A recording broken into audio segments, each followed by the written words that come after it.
जलसंपदा विभाग, मृद व जलसंधारण विभाग यांच्या अखत्यारीतील असलेले जलस्रोत, गावतळी, शेततळी, शेतविहिरी, पाझर तलाव, गावनाले, महसुली नाले, बंधारे, माजी मालगुजारी तलाव, मामा तलाव, लघुसिंचन तलाव किंवा स्वतःच्या शेतामधून गाळ, माती, मुरुम, शेतकऱ्यांच्या शेतरस्त्याची दुरुस्ती, पावसाळ्यात पडणारे खड्डे किंवा पावसामुळे झालेला चिखल दूर करणे, विहीर, शेतघरे, जनावरांचा गोठा यासाठी म्हणजे शेतकऱ्याच्या सर्वच उपयोगाकरता जे गौण खनिज त्यांना उपलब्ध करून पाहिजे आहे याकरता या वापराकरता स्वामित्व धन रॉयल्टी आज माफ करण्यात आलेली आहे।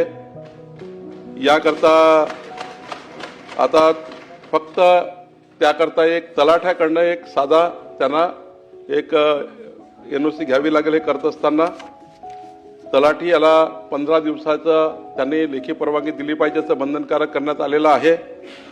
या ठिकाणी तलाव, नाले, जलसंधारण जे काही तलाव असतील त्यातून गाळ, माती काढायची असेल शेतकऱ्यांना त्याची एक छोटी परवानगी घ्यावी लागेल, ते करता येईल। पण शेतकऱ्यांनी शेतकऱ्याच्या वापराकरता शेतीतून काही करायचं असेल त्याला परवानगीची गरज नाही।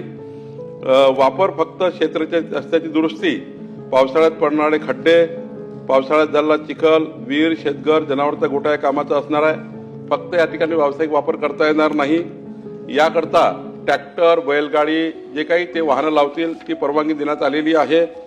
पण या ठिकाणी अत्यंत महत्त्वाचं काय की आतापर्यंत शेतकरी ट्रॅक्टर लावलं, बैलगाडी लावली, काही लावलं तर त्याचे वाहनं आणि पोलीस आणि तहसीलदार पकडायचे। आता मात्र अशा कुठल्याही कामाकरता शेतकऱ्यांची वाहनं, ट्रॅक्टर किंवा कुठलीही बैलबंडी आता तहसीलदार आणि पोलीस पकडणार नाही असे निर्बंध घालण्यात आलेले आहेत।